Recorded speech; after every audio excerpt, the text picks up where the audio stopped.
Iniciamos la clase de hoy. Es un placer saludarlos. Mi nombre es Carlos Castán. Yo voy a ser el profe de la noche del día de hoy. Bueno, regálame un segundo, ya termino de organizar y comenzamos. Bueno, el día de hoy vamos a hablar de varias cosas.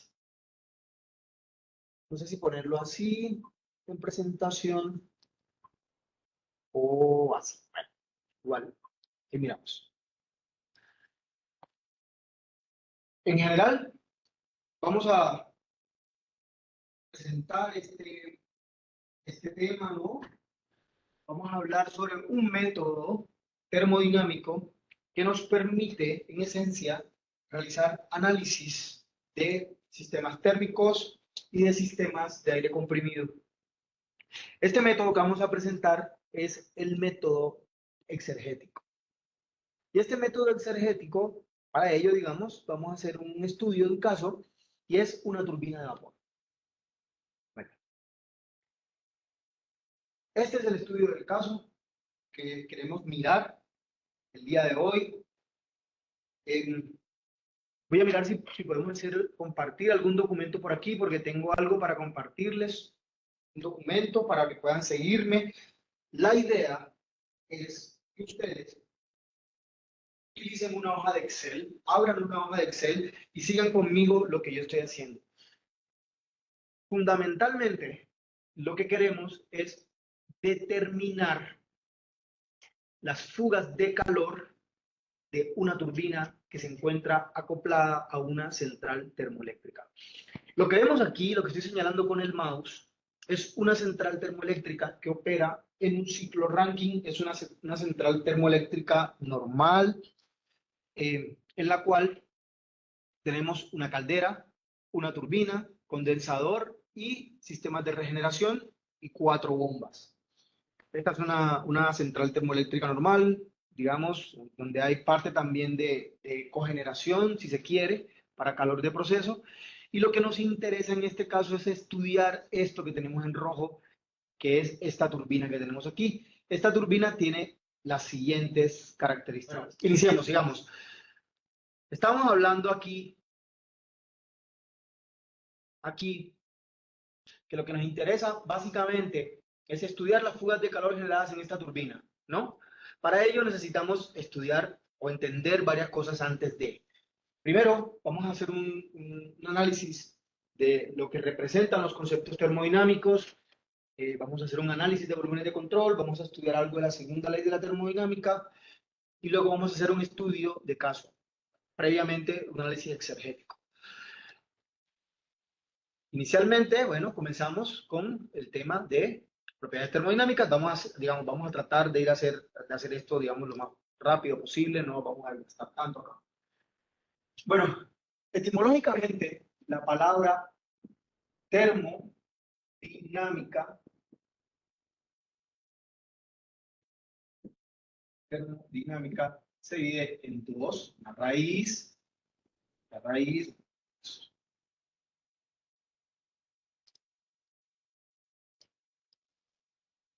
termodinámica se divide en dos.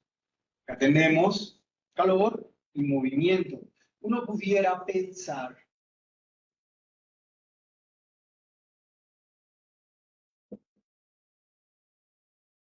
que la termodinámica estudia fundamentalmente eso, los flujos de calor, nada más lejano que eso, ¿no? La termodinámica no estudia eso. La termodinámica es, en esencia, la ciencia que estudia la energía y sus transformaciones. Eso, en esencia, es la termodinámica.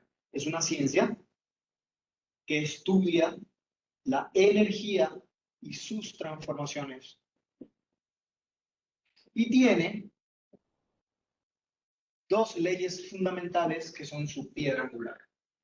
La piedra angular de la termodinámica son dos leyes fundamentales. La primera ley de la termodinámica, que es la ley de conservación de la energía, y la segunda ley de la termodinámica, que se asocia con el concepto de entropía.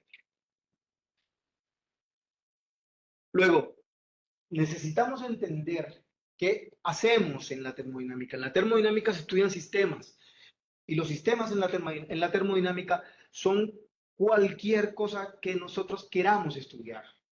Eso es un sistema. Un sistema termodinámico es cualquier cosa que nosotros queramos estudiar. Este sistema puede ser una tubería, una planta entera, un equipo, una bomba, un compresor, una turbina, una caldera, etcétera. Y en esos sistemas hay que identificar con quién interactúa cada sistema. Cada sistema puede interactuar con el ambiente o con los alrededores. Esos son los espacios más cercanos a los sistemas, son conocidos como alrededores. Existen tipos de sistemas, dos tipos importantes de sistemas. Los sistemas pueden ser en termodinámica sistemas cerrados o sistemas abiertos.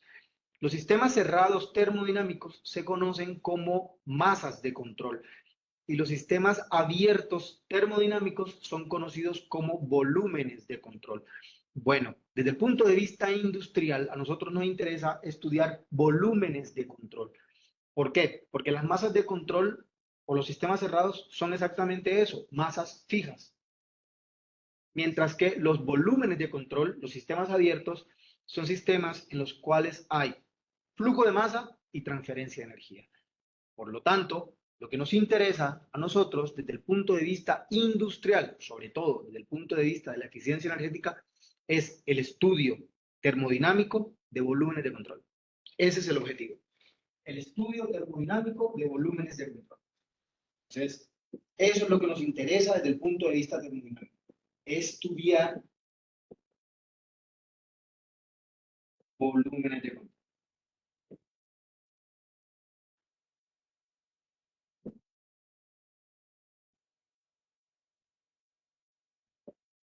Hay que poner un poco más de zoom para evitar esto. Eso es lo que nos interesa en la termodinámica, el estudio de volúmenes de control. Entonces, recapitulando, volúmenes de control son sistemas abiertos en los cuales hay flujo de masa y transferencia de energía. Por ejemplo, esta planta es una suma de volúmenes de control. Una caldera es un volumen de control. Una turbina es un volumen de control. Un condensador es un volumen de control. Bombas son volúmenes de control. Intercambiadores de calor son volúmenes de control. Entonces, cada uno de estos elementos de forma aislada corresponden a un volumen de control.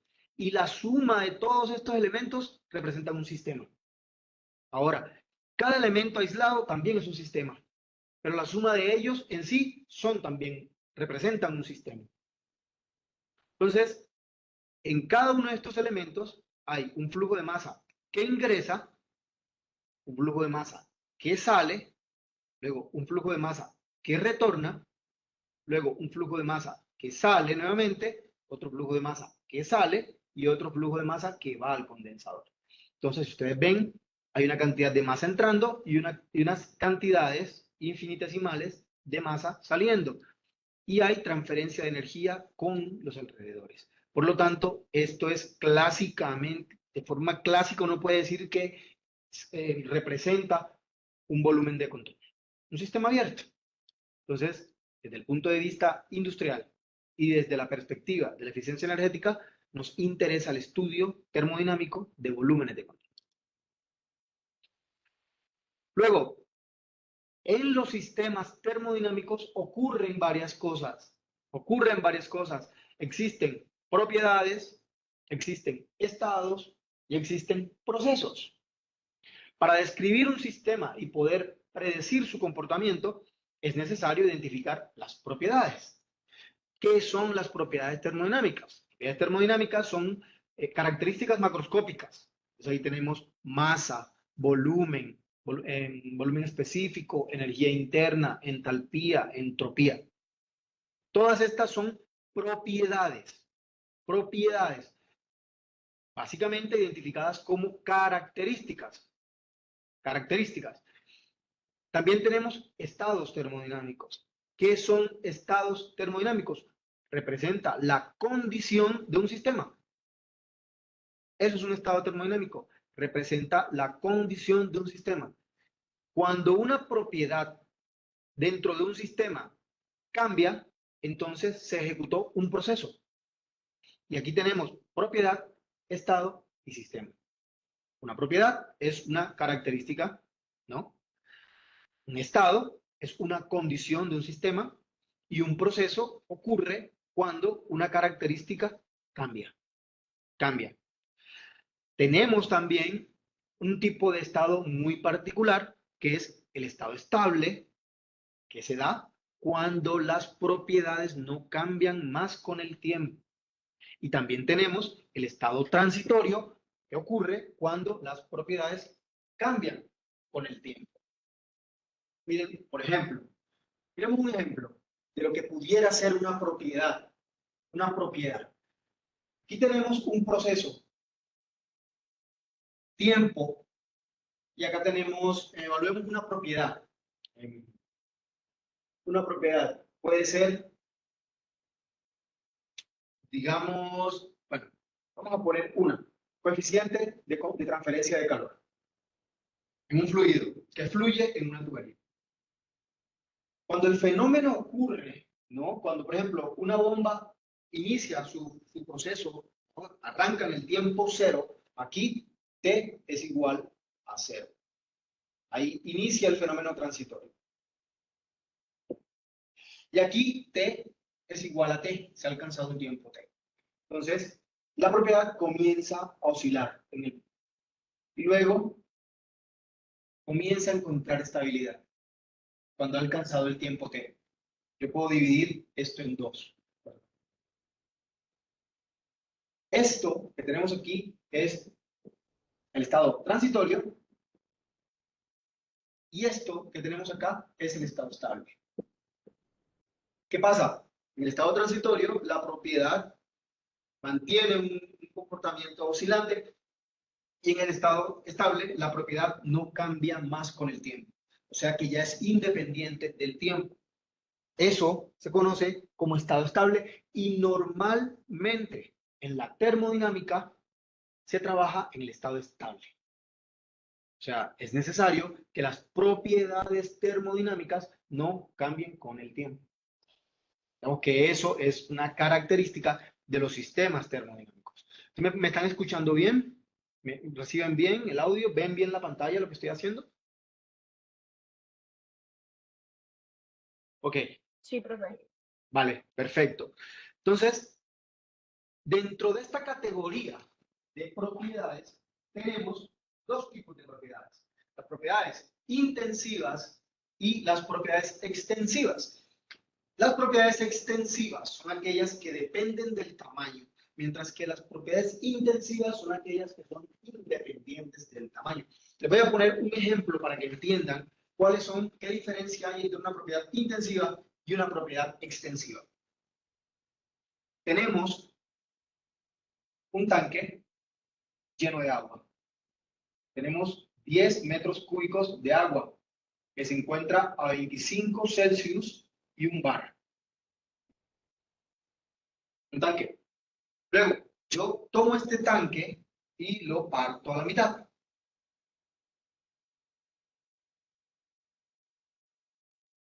Parto a la mitad.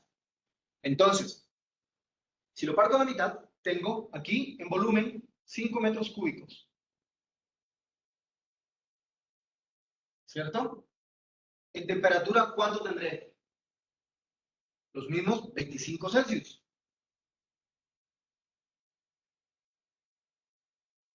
Y en presión, ¿cuánto tendré? 0.5 bar y 0.5 bar. No, un bar. Es la presión atmosférica.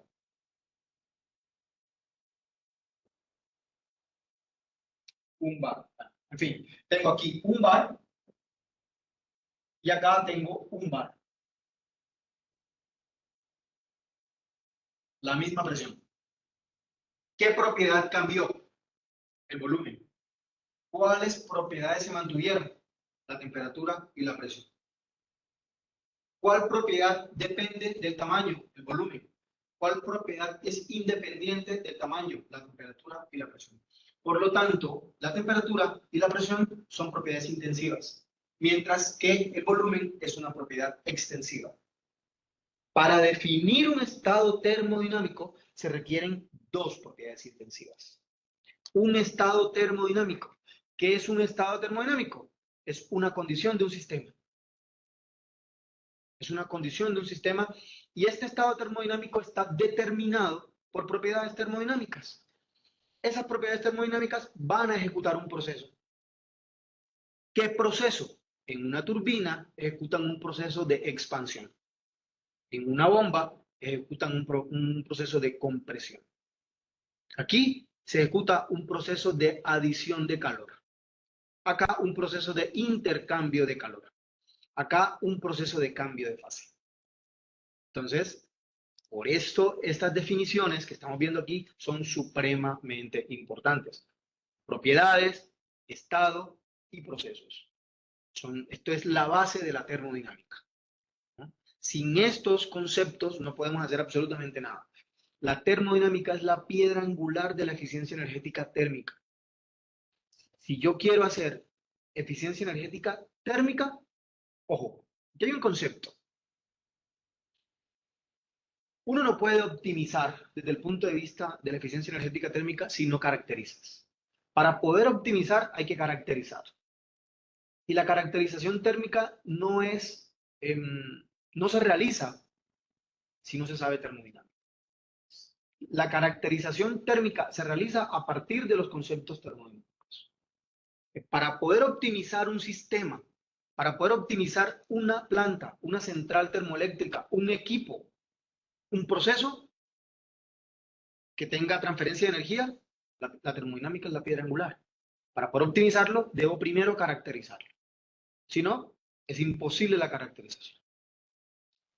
Bueno, identificamos propiedad, estado y proceso. Son los términos más importantes dentro de la termodinámica como ciencia integradora. La termodinámica finalmente es eso, una ciencia de integración, no es otra cosa. Vamos a ampliar un poco nuestro conocimiento, nuestro entendimiento sobre lo que se conoce como el concepto de trabajo. Vean, en la termodinámica hay dos formas de interacción energética. Dos: calor y trabajo. Una es energía por sí misma o per se, que es el calor, y otra es producto de la transformación. El trabajo es producto de la transformación energética. Entonces, nuestros sistemas termodinámicos se dividen en dos tipos de sistemas termodinámicos. Perdónenme que yo me muevo en la diapositiva, porque tengo que mostrarles acá. Hay dos tipos de sistemas, ¿no? Los sistemas que producen trabajo, que son las turbinas, que son sistemas productores de energía, y los sistemas consumidores de energía, que son las bombas. Bombas y compresores son sistemas consumidores. Turbinas son sistemas productores. Es la clasificación más importante que tenemos en la termodinámica para poder caracterizar equipos y para poder determinar, ¿no?, el rendimiento de los mismos. Entonces, en la forma en cómo entendemos el trabajo es importante entender qué tipo de proceso estoy ejecutando. Si estoy ejecutando un proceso de consumo o estoy ejecutando un proceso de producción. Miren, en la termodinámica el concepto de energía y de conservación de energía es supremamente amplio. Lo primero que tenemos que entender es qué es energía. ¿Qué es energía? La energía, básicamente, desde el punto de vista termodinámico, se entiende como la capacidad de un sistema para producir trabajo. Eso es energía. La capacidad que tiene un sistema para producir trabajo. Y esto puede manifestarse de diversas formas, ¿no? En forma de calor, en forma de movimiento, en forma de torque, en forma de luz, etcétera, etcétera. Existen, ¿no?, diversos tipos o modos en los cuales la energía térmica se transfiere. Y aquí los tenemos. Este primer término, tenemos aquí, es energía, ¿no?, transferida por conducción. Este es conducción. Este segundo término es convección. Y este tercer término es radiación. Tres modos de transferencia de energía. Los tres modos más importantes de transferencia de energía. Pero tenemos que hacernos previo a ello una pregunta. ¿Cuándo se lleva a cabo un fenómeno de transferencia de energía? ¿Cuándo se lleva a cabo un fenómeno de transferencia de energía? Esa es la pregunta que tenemos que hacernos en este momento. Un fenómeno de transferencia de energía se lleva a cabo siempre que existe un gradiente de temperaturas. Siempre que exista un gradiente de temperaturas, por mínimo que sea, se ejecutó un fenómeno de transferencia de energía. ¿Cómo así que un gradiente de temperaturas? Ejemplo. Miramos este ejemplo. Una barra caliente se encuentra sobre una mesa. La barra se encuentra a 180 Celsius y el ambiente se encuentra a 25 Celsius.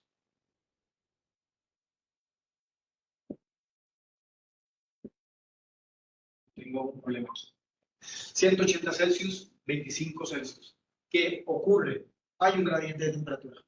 Hay un gradiente de temperatura y el gradiente de temperatura se encuentra aquí, entre la barra y el ambiente. Por lo tanto, se ejecuta o se activa directamente un fenómeno de transferencia de calor. Este fenómeno de transferencia de calor tiene una dirección y es en el sentido de la temperatura decreciente. Por lo tanto, el calor tiene magnitud y dirección, es una magnitud vectorial. El calor es un vector. Es el vector Q que va en la dirección N. Esa es la definición clásica de los fenómenos de transferencia de calor. Aquí tenemos una transferencia de energía y la transferencia de energía es desde la barra hacia el ambiente. ¿Cuándo cesa la transferencia de energía? Cuando alcanza el equilibrio térmico. ¿Y cuándo se alcanza el equilibrio térmico? Cuando el gradiente es cero, cuando el gradiente es nulo. ¿Y cuándo el gradiente es nulo? Cuando la barra alcanza los 25 Celsius. Se dice que en ese punto el cuerpo se dio todo su potencial energético. Todo su potencial energético. Y allí el fenómeno de transferencia de energía cesó. Cesó. Aquí se alcanzó el equilibrio térmico. Entonces tenemos tres leyes fundamentales, o tres modos fundamentales. Conducción de calor. Está determinado por la ley de Fourier. Tenemos convección.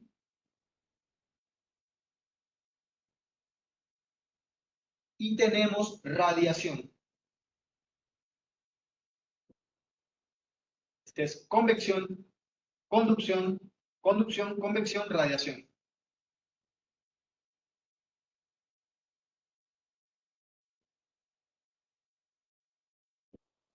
Conducción, convección, radiación. Los tres modos se dan de forma paralela.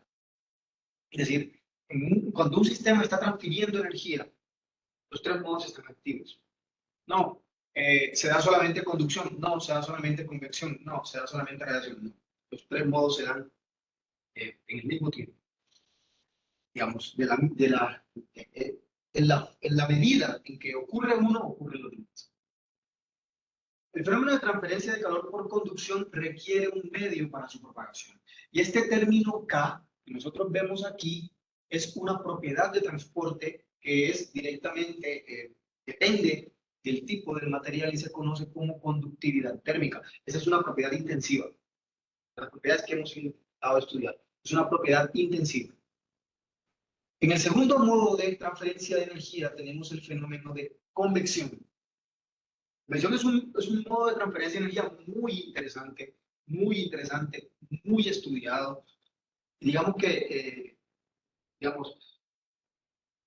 permite entender o modelar el medio en el que estamos. Este fenómeno de transferencia de energía está vinculado a un valor que se conoce, o una propiedad que se conoce como coeficiente combinado de transferencia de calor. Ese valor H es una característica del medio. Y el medio es un medio fluido. ¿Cuándo se activa el fenómeno de convección? ¿Cuándo se activa el fenómeno de convección? Cuando un fluido se mueve alrededor de un cuerpo. Siempre que un fluido se mueva alrededor de un cuerpo, el fenómeno de transferencia de calor por convección se activa. Pero resulta que el fenómeno de transferencia de calor por conducción también está activo. Y si el cuerpo tiene temperatura superficial superior a la temperatura del ambiente, entonces el método de transferencia, el modo de transferencia de calor por radiación también se activa. Entonces están los tres modos activos, los tres modos de transferencia de energía. Este término o este modo de transferencia de calor es supremamente interesante, digamos que es de los más estudiados, pero resulta que la radiación es el más complejo y el menos estudiado, y es el que más se presenta. ¿Por qué? Porque todos los cuerpos tienen temperatura, y la magnitud de la radiación de un cuerpo es directamente proporcional a la temperatura de su superficie.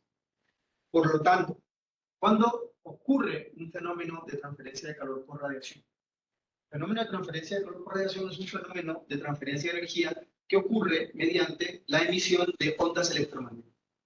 Todos sabemos la diferencia entre una onda electromagnética y una onda mecánica. La onda electromagnética no necesita de un medio para su propagación. Por lo tanto, la radiación ocurre independiente del medio, mientras que los otros dos modos requieren un medio. Este requiere un medio sólido y este requiere un medio fluido. La radiación no le importa absolutamente nada de eso, simplemente ocurre. Por esa razón, estos tres modos de transferencia de energía son supremamente importantes y se vinculan directamente con los conceptos termodinámicos. Bueno, hasta aquí me siguen. ¿Está siendo claro? ¿Estoy siendo claro? ¿No estoy siendo claro? Por eso, pónganme manito y ahí voy entendiendo si estamos bien.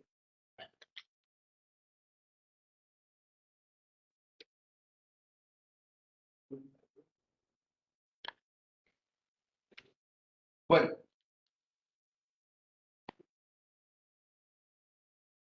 Entonces hemos dicho que la energía es la capacidad de un objeto o un sistema para producir trabajo, ¿no?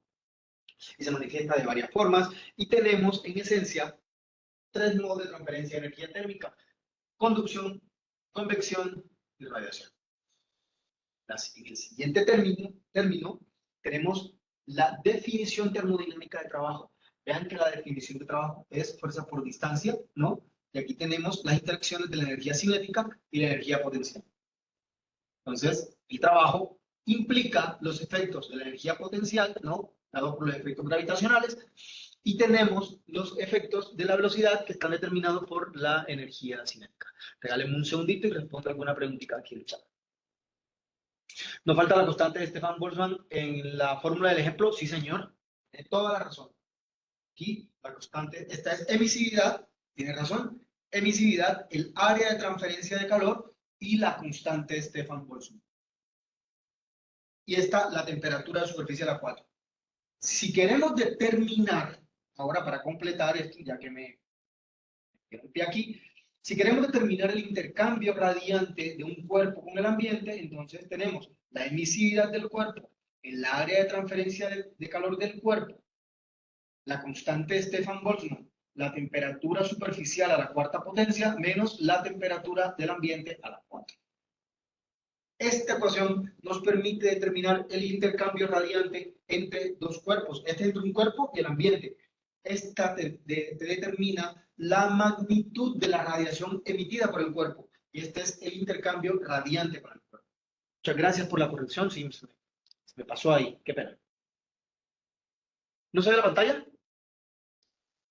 Uy, como así, perdón. ¿Ahora sí?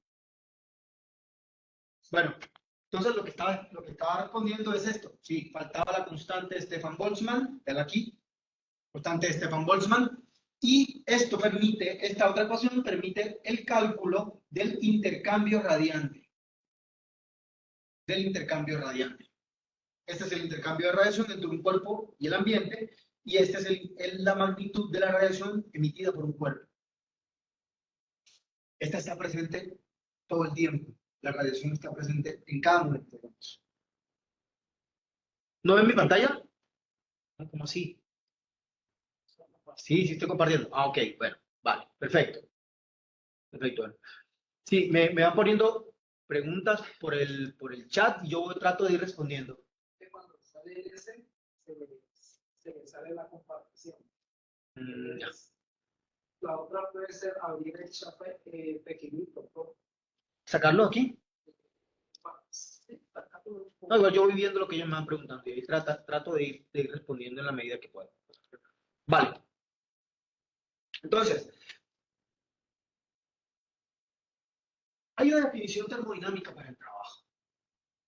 Hay una definición termodinámica para el trabajo. Yo lo que puedo, digamos, la definición que a mí me gusta es la que está al final en este recuadro. La energía es transferida y almacenada cuando se ejecuta un trabajo. El trabajo per se no es, digamos, no es una forma de energía per se. El trabajo es producto de la transformación. Recuerden el concepto termodinámico. La termodinámica es la ciencia que estudia la energía y sus transformaciones. Bueno, el trabajo es fruto de la transformación. El trabajo es fruto de la transformación. El trabajo no se obtiene per se. Para que se produzca el trabajo, tiene que haber un fenómeno de transformación energética. Si no, volvamos aquí. Volvamos aquí. ¿Qué tenemos aquí? Una central termoeléctrica que funciona con un combustible fósil. Entonces, aquí tenemos carbón. Ahí tenemos carbón. Perdón, alguien me escribió ahora.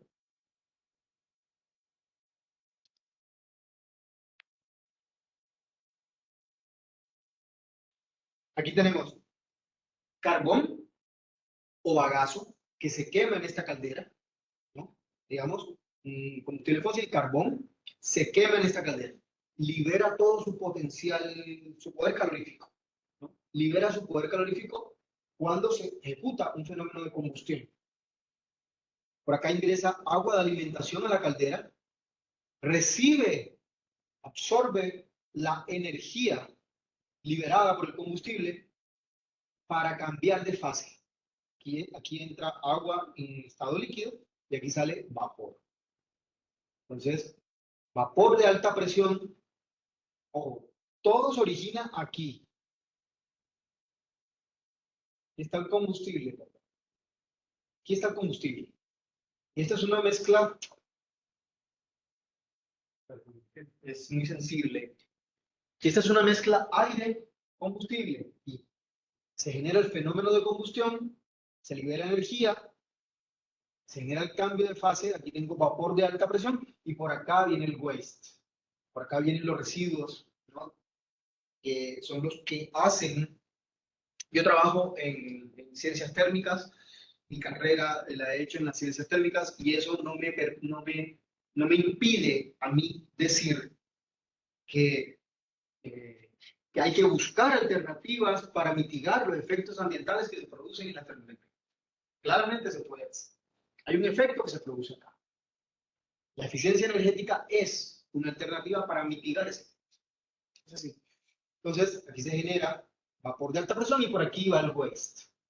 Por aquí se generan los residuos que una carga de calor y una carga de material particulado va al ambiente.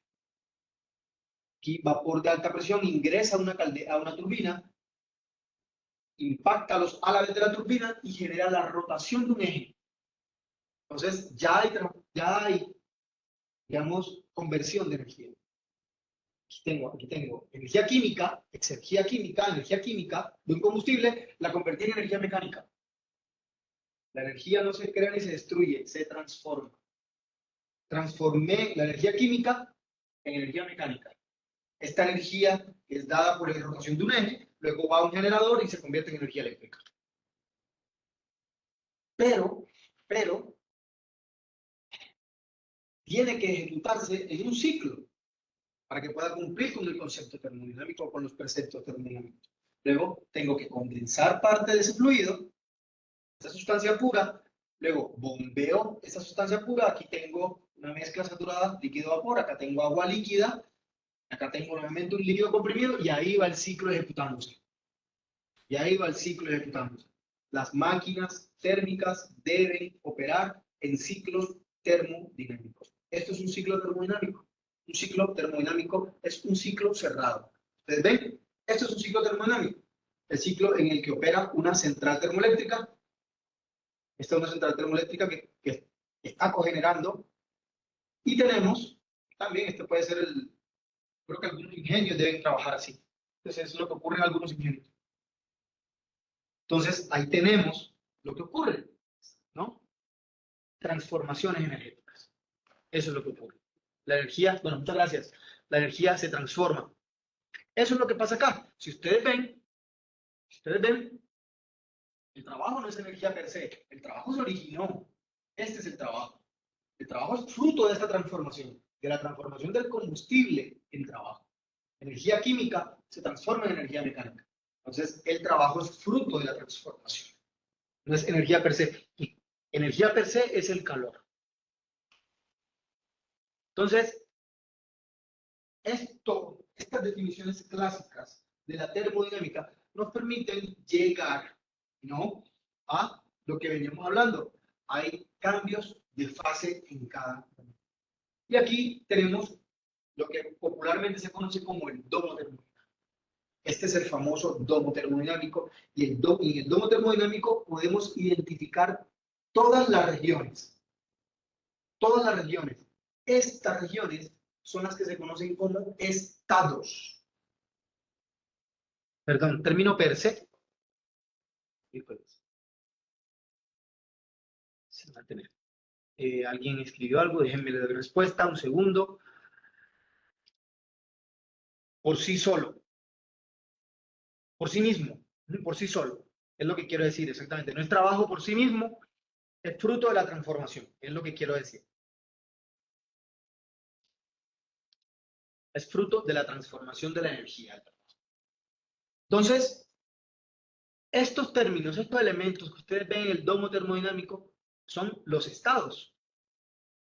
Los estados. ¿Sí ven? Volvamos aquí a las definiciones. Estado refiere a la condición de un sistema. Estos son los estados. Los estados termodinámicos entonces son, ¿cuáles son? Son estas regiones del domo. Este punto que vemos aquí es el punto crítico. Punto crítico. El punto crítico divide el domo termodinámico en dos. Divide el domo termodinámico en dos. Esta es la temperatura crítica y la presión crítica. En la temperatura crítica y la presión crítica, el cambio de fase es instantáneo. El cambio de fase es instantáneo. Ustedes pueden ver entonces la región del domo. El domo está definido por estas líneas. Se la puedo nombrar aquí. Miren esta línea. Y miren esta línea. El punto crítico divide el domo en dos. Esta línea del domo termodinámico hacia la izquierda es la línea del líquido saturado. Aquí, desde el punto crítico hacia acá, líquido saturado. Desde el punto crítico a mi derecha, esta línea es la línea del vapor saturado. Pues tengo líquido y vapor. Dentro del domo, dentro de las fronteras del líquido saturado y del vapor saturado, se encuentra lo que se conoce como la mezcla saturada líquido-vapor. Aquí es mezcla. Mezcla líquido-vapor. Por fuera de la línea del domo termodinámico se encuentra la región del líquido comprimido o líquido enfriado. Por fuera del domo, de la línea del vapor saturado, se encuentra la región del vapor sobrecalentado. Estas regiones son las que a mí me permiten determinar los estados. Estado, la palabra estado refiere a la condición de un sistema, el cual es descrito por sus propiedades. Estos son los famosos estados termodinámicos: líquido, vapor o mezcla. Esos son los estados: líquido, vapor o mezcla. Veámoslo entonces acá. Líquido, vapor, mezcla. La salida de una caldera, vapor sobrecalentado. La entrada probablemente a un condensador, una mezcla saturada líquido-vapor. La salida de un condensador, líquido saturado. La salida de una bomba, líquido comprimido. Toda esta es una línea de líquido comprimido. Líquido comprimido. Aquí entra líquido comprimido y aquí sale vapor sobrecalentado. Esta es una línea de vapor. Esta es una línea que probablemente sea vapor. Tiene que ser vapor para poder generar un intercambio de calor. Entonces, aquí se pueden identificar básicamente los estados termodinámicos que se evalúan de esta forma. Hay términos muy importantes dentro del domo termodinámico. Uno de esos términos es la temperatura de saturación. La temperatura de saturación que permite es la temperatura a partir de la cual ocurre el cambio de fase. Les voy a mostrar algo. Todos pueden ver aquí este Word. Este Word son las propiedades. Sí, profe, sí se ve. Ah, bueno, perfecto. Gracias. Ahí me van poniendo dedito y yo voy bien. Entonces eso me ayuda. Aquí podemos ver las tablas termodinámicas. Yo les voy a mostrar algo. Bueno, ubiquémonos acá. Voy a poner un ejemplo muy sencillo. Muy sencillo.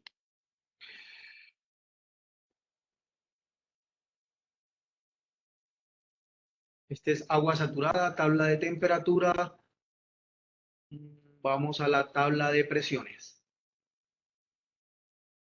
Bueno, aquí está. Tabla de presiones, vamos a hacerle un poco de zoom.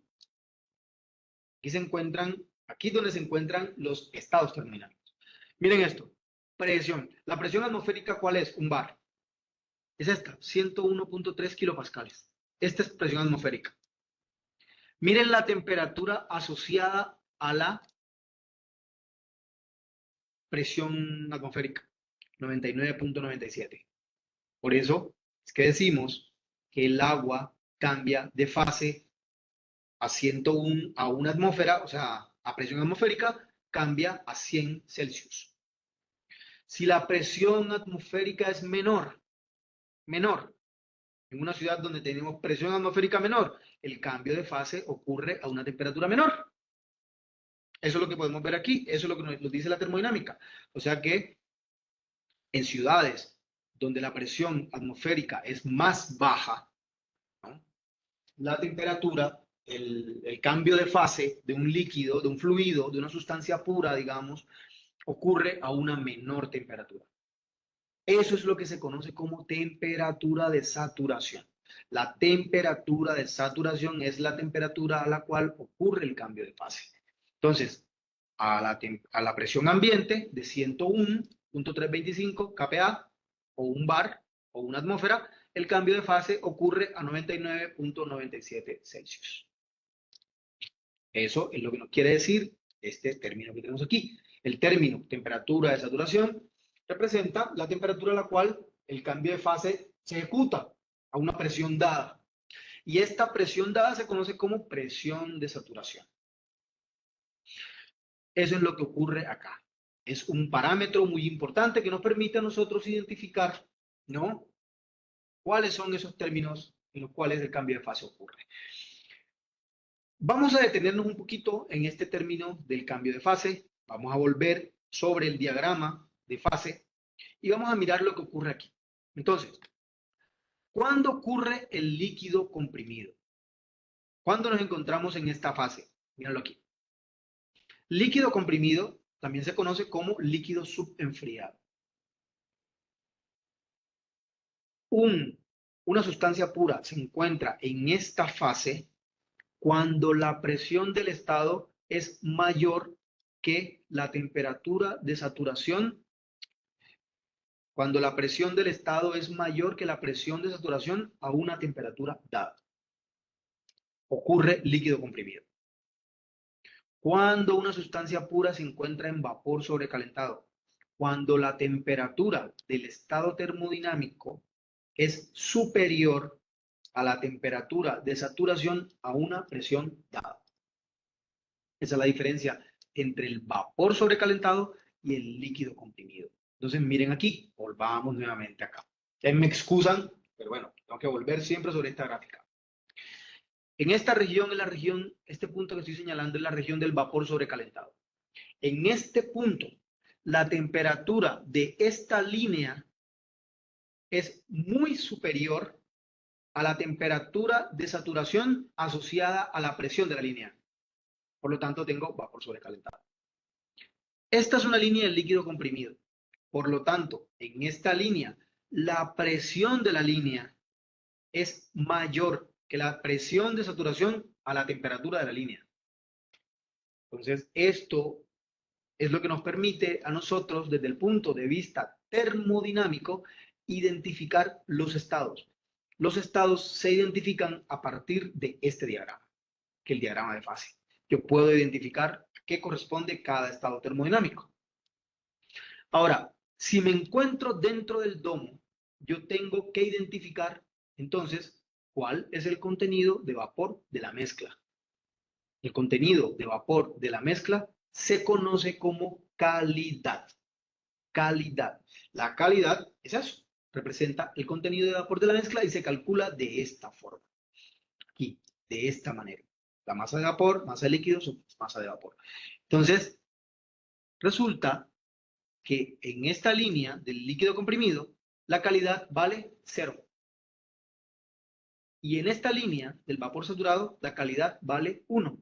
Es decir, 0%, aquí hay 0% de vapor en el líquido y aquí hay 100% de vapor. O sea que si yo me encuentro aquí en este punto, ¿puedo decir que la calidad es 101? No, no. La calidad es un valor entre 0 y 1. No, pero aquí es 101, no. Aquí la calidad no es mayor que 1. Aquí estoy en vapor sobrecalentado.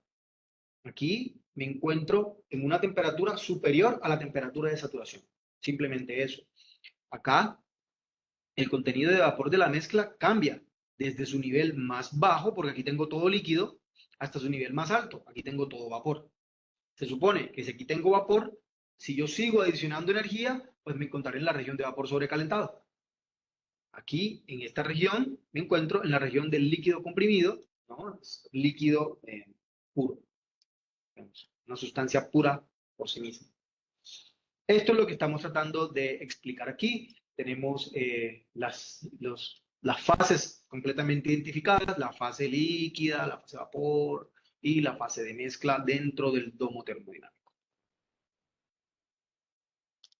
Si alguien hasta ahí tiene alguna pregunta, me la puede poner en el chat y la respondemos inmediatamente. ¿Todo claro hasta aquí, muchachos? Ahí en el chat. Si todo está claro, entonces continuamos. Si tienen alguna consulta, pueden ponerla ahí en el chat y les voy tratando de dar respuestas. Bueno, continuamos.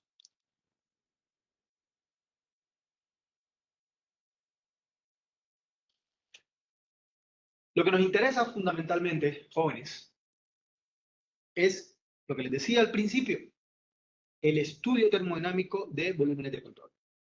Recuerden, ¿qué es un volumen de control? Un volumen de control es un sistema abierto, ¿no? Un sistema abierto es aquel en el cual hay flujo másico y transferencia de energía.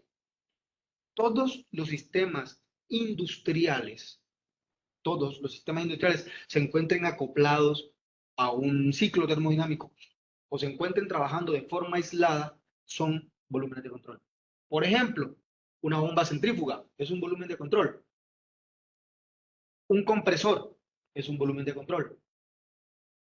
Un sistema de tuberías representa volúmenes de control. Una caldera, volumen de control. Un sistema de intercambio de calor, una torre de enfriamiento, son volúmenes de control. Por lo tanto, nos interesa desde el punto de vista de la eficiencia energética el estudio fundamental de volúmenes de control. Entonces, aquí vamos a llegar a una definición muy interesante que es la primera ley de la termodinámica. Vamos a llegar a una definición muy interesante que es la primera ley de la termodinámica. ¿Por qué? Porque sobre los volúmenes de control se aplican los principios de conservación de la energía. Si sobre la primera ley de la termodinámica es una ley que proviene de la segunda ley de Newton, ¿no? De la segunda ley de Newton, es una ley, ¿no? Que es de cantidad de movimiento. A partir de ahí se puede llegar a ella. Y si ustedes ven, si se aplica el principio de conservación, ¿no? De conservación de energía a un volumen de control, que es esto es un volumen de control, esto puede ser una bomba, un compresor, cualquier equipo, donde hay un flujo entrante y un flujo saliente. ¿Qué quiere decir el principio de conservación de la energía? La energía que ingresa a un sistema debe ser igual a la energía que sale del mismo. La energía tiene cantidad. Esa es la primera ley de la termodinámica. La energía tiene cantidad. La primera ley de la termodinámica es el principio de conservación de la energía. Por lo tanto, si a un sistema ingresan 10 megavatios, tienen que salir del sistema 10 megavatios. Cantidad. Esa es la primera ley de la termodinámica. Entonces, eso es el principio de conservación aplicado a un volumen de control. Ingresan 5 megavatios, ingresan 10 megavatios, tienen que salir 10. ¿Cómo salen esos 10? Bueno, no importa, porque eso ya no es competencia de la primera ley, eso es competencia de la segunda ley. A la primera ley no le importa cómo salen esos 10. A la primera ley solamente le importan que salgan 10. Que ingresen 10 y que salgan 10. ¿Cómo salen esos 10? ¿Cómo se transformaron esos 10? Eso ya es competencia de la segunda ley de la termodinámica. Porque esto depende de un concepto muy importante que es el concepto de entropía. ¿Ya lo vamos a ver? Entonces, si yo aplico el principio de conservación de energía sobre un volumen de control, entonces podré identificar o podré tener o analizar el efecto de la primera ley sobre el mismo. Miren lo que dice en este recuadro. En muchos sistemas termodinámicos, voy a leer textualmente lo que dice ahí, en muchos sistemas termodinámicos, la suma de la energía interna y el producto de la presión por el volumen aparece. Ese término, energía interna U más presión por volumen, se conoce como entalpía. Entalpía, aquí, entalpía. Este es entalpía, H, energía interna más P por B. ¿Qué es la energía interna? La energía que contiene el cuerpo en reposo. Y P por B es el trabajo del flujo. O sea que si yo tengo una partícula, ¿ustedes están viendo mi cámara o estoy hablando aquí? Yo estoy pensando que estoy hablando al frente de la cámara, que no sé si ustedes me están viendo. Bueno, entonces, si ustedes tienen una partícula, digamos, la partícula está en esta posición. La partícula se encuentra en esta posición, aquí, digamos, donde está mi puño. Voy a coger este control. Esta es una partícula de fluido, analizada como una partícula de un medio continuo. Esta es una partícula de fluido. La partícula en este momento se encuentra delimitada por las fronteras de un sistema. Esta partícula, imagínensela dentro de una tubería. En la descarga, cámara no es que le dé la cara, bueno, pero lo importante no es que me vea la cara, lo importante es que vea la partícula. La partícula se encuentra dentro de una tubería que se encuentra acoplada a la descarga de una bomba. Esta partícula se encuentra en la descarga de una bomba. En este punto, la bomba no ha ejecutado. Lo voy a hacer acá.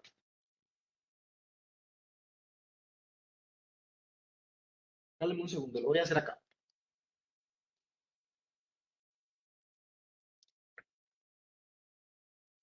Sí, bueno, lo voy a hacer aquí. Esta es una bomba centrífuga. Y aquí tengo la succión de la bomba. Y acá tengo la descarga de la bomba.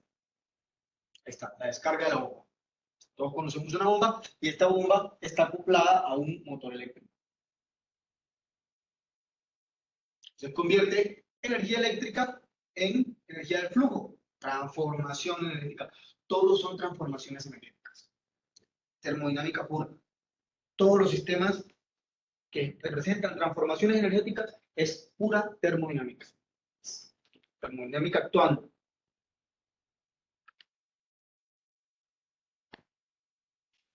Yo tengo una partícula aquí. Ahí se encuentra mi partícula de fluido. Esta es mi partícula de fluido. La bomba no ha entrado en operación. La energía que contiene esta partícula ahí es U, energía interna. Es su energía. La energía que contiene la partícula.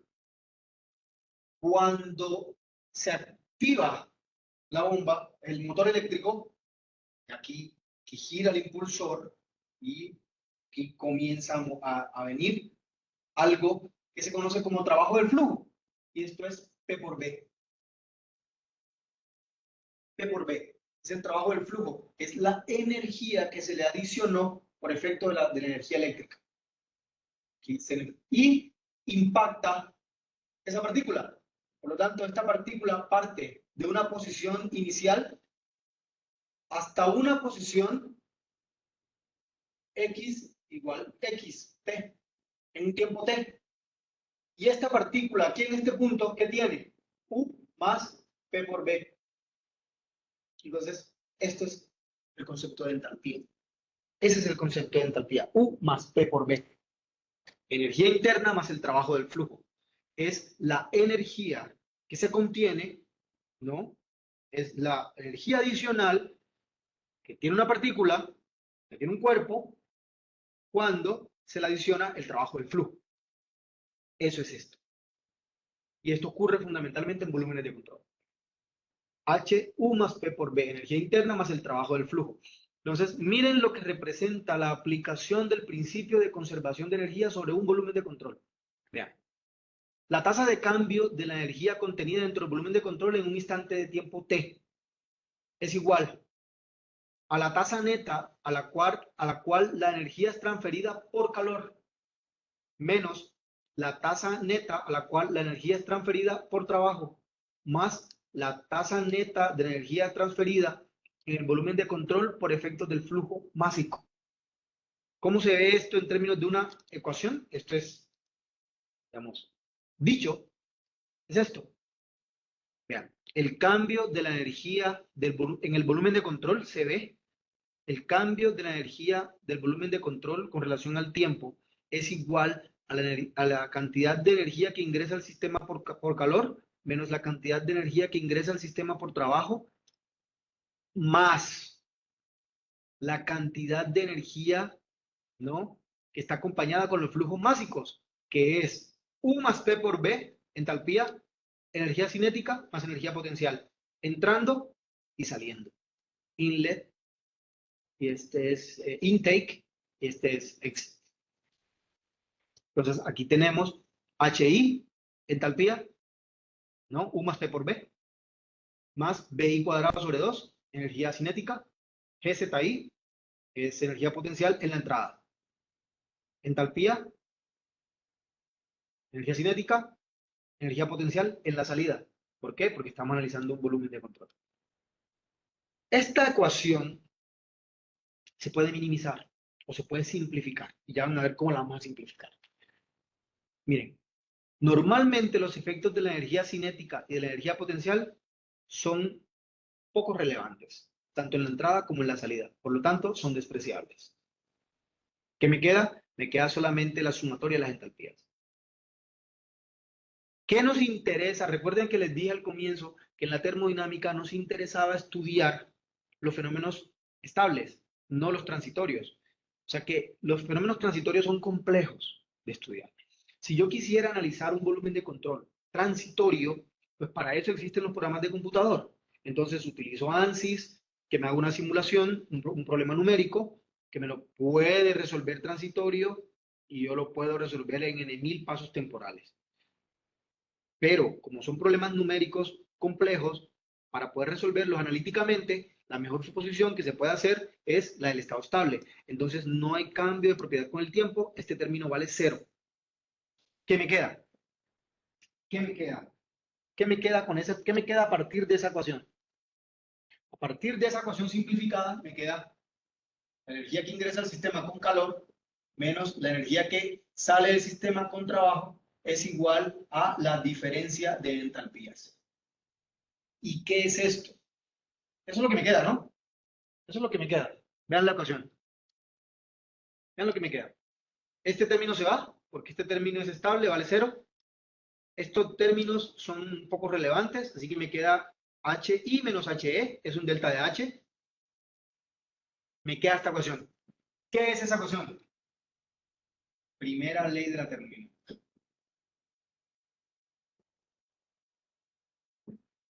Esa es la primera ley de la termodinámica. Esa es la ley de conservación de la energía.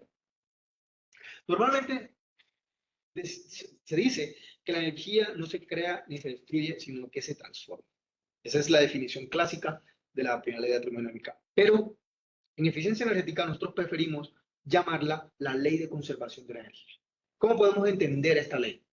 La energía que ingresa un sistema por calor menos la energía que sale del sistema con trabajo es igual al cambio de energía acumulable. El cambio de energía.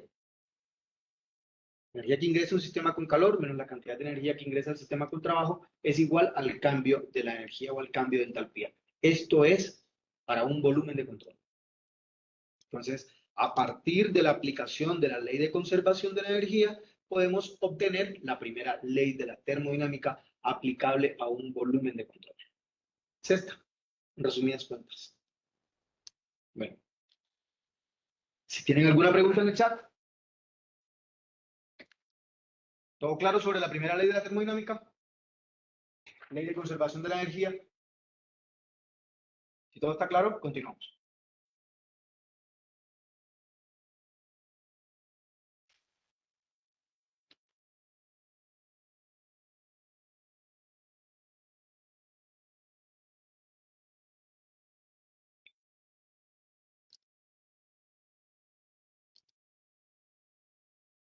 Bueno, muchachos. Entonces, dicho esto, gracias. Bueno, estamos claros. Hemos tratado de llegar hasta la primera ley de la termodinámica, ¿no? Aplicada a un volumen de control. Ya van a ser las 8 de la noche. Hablemos de la segunda ley de la termodinámica, que es fascinante, fascinante, fascinante. Realmente, para los que trabajamos en eficiencia energética térmica, la segunda ley de la termodinámica es nuestra herramienta. Ahí está la herramienta para la optimización. La termodinámica nos dio las bases para la caracterización térmica y a partir de ahí para la optimización térmica. Recuerden, hay un mantra, pero todavía no se los voy a decir. Un poquito más adelante se los digo. Pero recuerden, para nosotros los que trabajamos en la ciencia térmica, lo que no se caracteriza no se puede optimizar. No se puede hablar de optimización sin caracterización. Es un error. ¿Qué voy a optimizar? ¿Algo que no caracterice? No puedo. No puedo. Lo que no se caracteriza no es susceptible a ser optimizado. La segunda ley de la termodinámica nos da, bueno, aquí pasan varias cosas y ya las vamos a discutir. Bueno, la segunda ley de la termodinámica introduce un concepto muy interesante, es el concepto de entropía. Ya vamos a llegar a él, ya vamos a llegar a él. Este es el concepto clave, aquí está todo lo necesario para la optimización térmica. Todo lo que queremos saber de la optimización térmica lo encontramos en la segunda ley. La segunda ley de la termodinámica nos da pie para varias cosas. Yo ahí he identificado una muy importante, que es la que está en rojo, la con el numeral 4. Bueno, digamos, en el numeral 1, la segunda ley de la termodinámica nos permite predecir la dirección de un proceso. También nos permite establecer condiciones para el equilibrio termodinámico. También nos permite determinar el mejor desempeño teórico de ciclos, motores y otros dispositivos. Equipos, volúmenes de control, en esencia. para mí, el más importante es, nos permite evaluar cuantitativamente los factores, ¿no? Que evitan, esto es, que evitan el mejor desempeño teórico. Esa es la clave. Eso es lo que nos permite la segunda ley de la termodinámica, a mi modo de ver, ¿no? Todo esto es susceptible a discusión, aquí la verdad no está dicha, aquí, digamos, cada uno tiene su posición y sus conceptos, así que ni más faltaba, yo simplemente estoy planteando mi opinión, aquí no, digamos, si alguno de ustedes tiene una opinión distinta, pues bueno, en el disenso estamos. Pero para mí, yo considero que lo más importante que nos permite la segunda ley de la termodinámica es evaluar cuantitativamente cuáles son esos factores que evitan que un sistema, que un equipo alcance su mayor desempeño teórico, su mayor desempeño. Ya, eso es lo que me permite para mí la segunda ley de la termodinámica. Yo puedo identificar con ello cuáles son esos factores que evitan que yo pueda obtener el mayor rendimiento de un equipo. Ese equipo puede ser un motor de combustión interna, ese equipo puede ser un volumen de control cualquiera, caldera, turbina, bomba, compresor, cualquier equipo, cualquier equipo. Bueno, también se puede definir una escala de temperatura independiente, desarrollar metodologías para evaluar las propiedades, energía interna, entalpía, experimentalmente, etcétera. Pero entonces, yo me voy a enfocar en uno. ¿Cuáles son los factores que me permiten la evaluación cuantitativa que evitan el mayor desempeño de un equipo? Para ello, existen dos postulados que son la piedra angular de la segunda ley de la termodinámica. Ojo que la segunda ley de la termodinámica no es como la primera ley, ¿no? En la primera ley nosotros decimos, la energía no se crea ni se destruye, sino que se transforma. No. En la segunda ley, un poquito más complejo que eso. Es un poco más complejo que eso. Porque la primera ley de la termodinámica me permite identificar cantidad. Recuerden lo que hablábamos anteriormente en el volumen de control. Ingresan 10 megavatios de un sistema, salen 10 megavatios de un sistema. Ahora, la segunda ley de la termodinámica sí me dice cómo salen esos 10 megavatios. Aquí es donde radica la importancia de la segunda ley. A un sistema, a un volumen de control, ingresan 10 megavatios, salen 8 megavatios con trabajo y salen 2 megavatios con calor. Esa es la segunda ley de termodinámica. ¿Sí ven? Se tienen que cumplir las dos. Ingresan 10, salen 10, cantidad. De los 10 que salen, 8 son trabajo, 2 son calor, calidad. Entonces, la energía tiene cantidad, primera ley, calidad, segunda ley.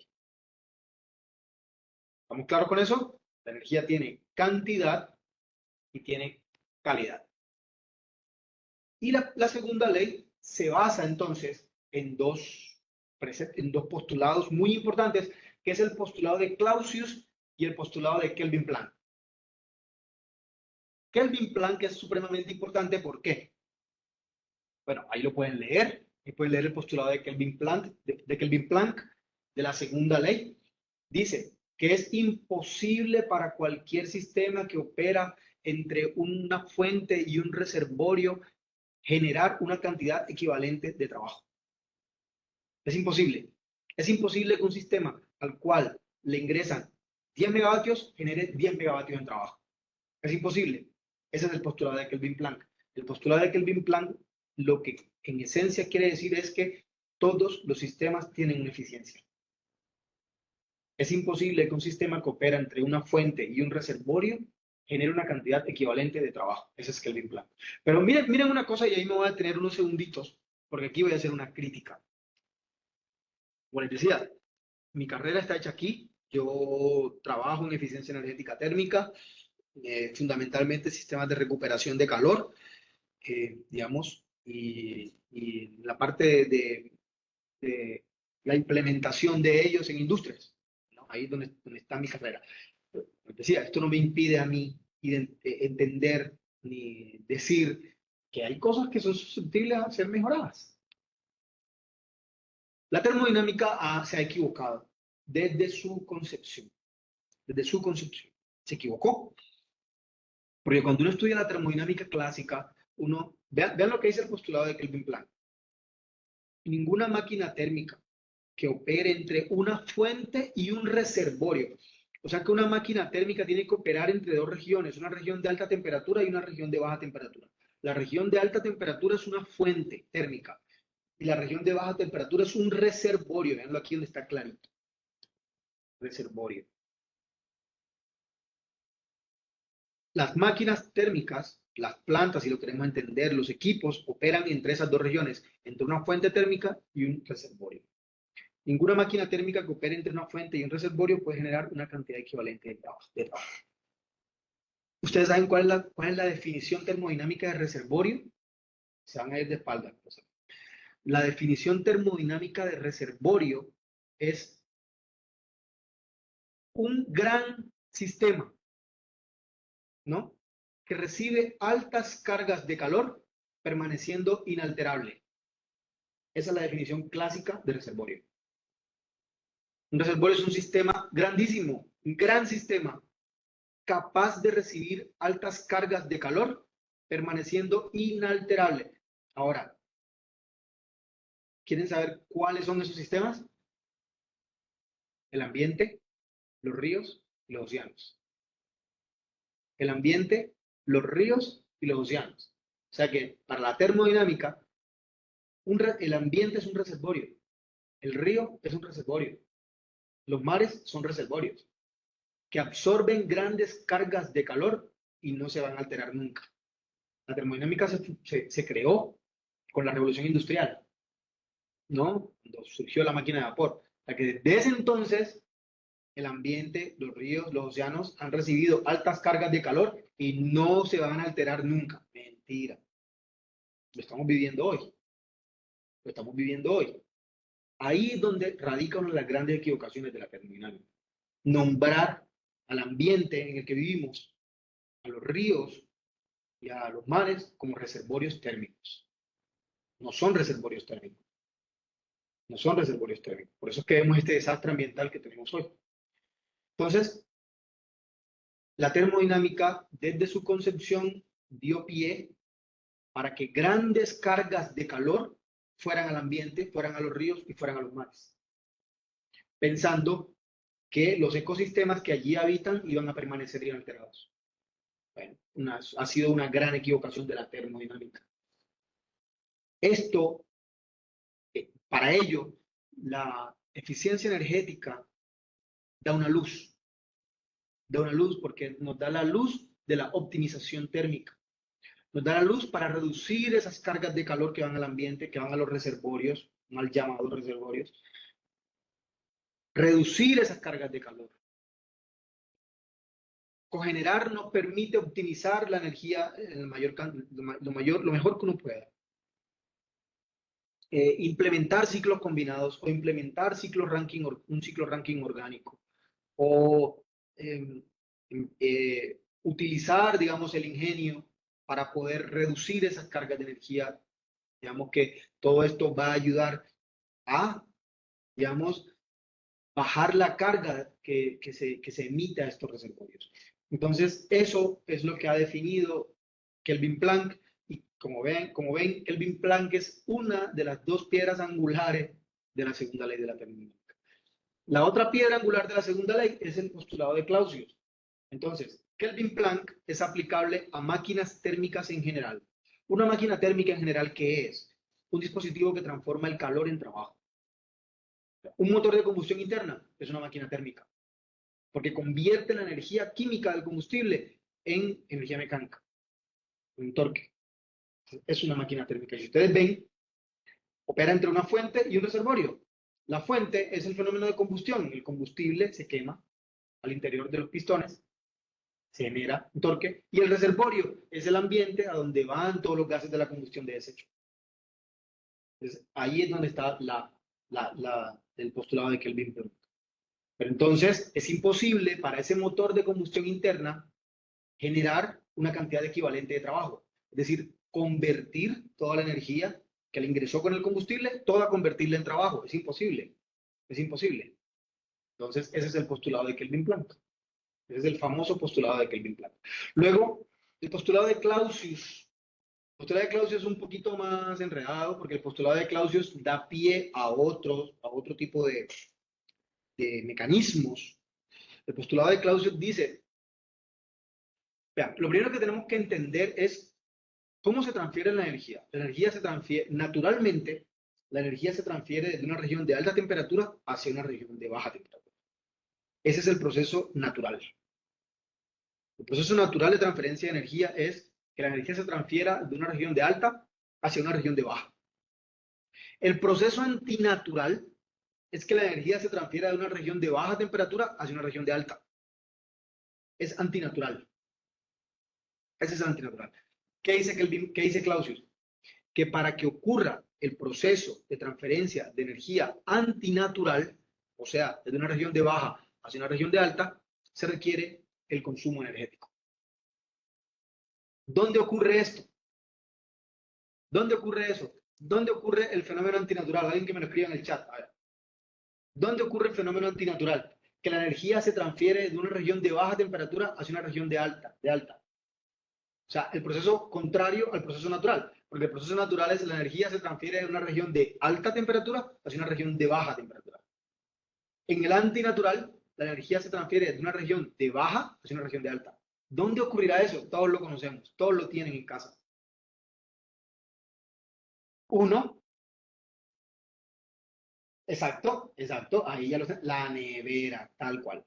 Ahí está, todo lo que están escribiendo ahí. El postulado de Clausius de la segunda ley de la termodinámica dio pie a la refrigeración industrial. El postulado de Clausius dio pie a la refrigeración industrial. Eso es, transferir energía en forma antinatural.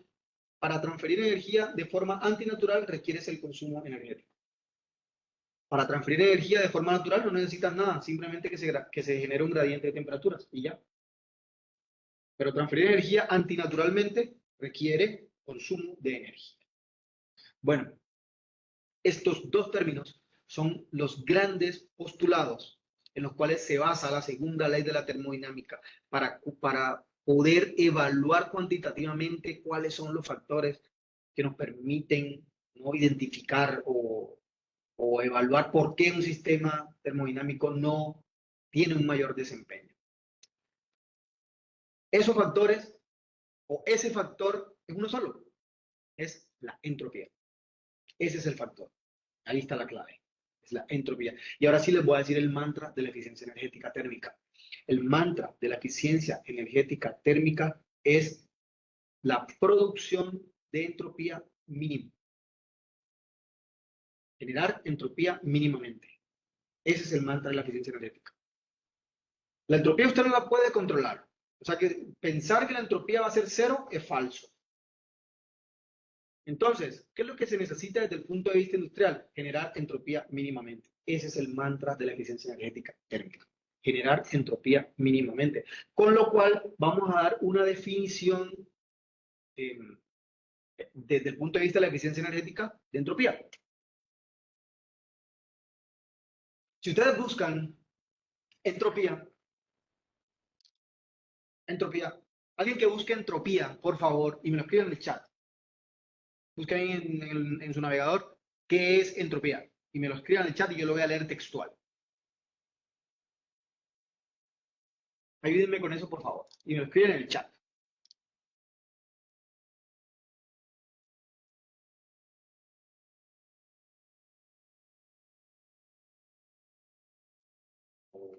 Ok, listo, ya llegó. Sofía Navarrete nos dice, la entropía es una magnitud termodinámica que mide el grado de desorden. Vean, mide el grado de desorden o incertidumbre en un sistema. En termodinámica se refiere a la energía. Y ahí está la definición. Y ahí está la definición. Miren que primero, cuando uno define, muchas gracias. Miren lo que dicen de la entropía. Miren lo que dice la entropía. Lo primero que usted encuentra es, la entropía mide el nivel de incertidumbre. Por lo tanto, si los sistemas, la entropía se relaciona directamente con el grado de desorden o aleatoriedad de un proceso, en un proceso. Eso es la entropía. Si usted lo busca, eso es la entropía. Por lo tanto, es el desorden de un proceso, exacto. Mide la energía. Y ahora ya, Rafael Riaño, ya voy a responder, ya voy a tomar tu concepto. Entonces, miren lo que dice de la entropía. La entropía es una medida del desorden. Esa es la entropía, una medida del desorden. Es una magnitud física para un sistema termodinámico en equilibrio. ¿Okay? Es una medida del desorden. Entonces, si la entropía es una medida del desorden, entre más desordenados son los sistemas, más entropía generan. Más entropía generan. Los sistemas entre más ordenados son, menos entropía generan. Entonces, por ejemplo, cuando las partículas están caóticas, digamos, imaginémonos ahora un gas que está siendo calentado. Las partículas comienzan a moverse, ¿no? Pero en un segundo porque voy a pasar al tablero, pero este cosa como que se trabó.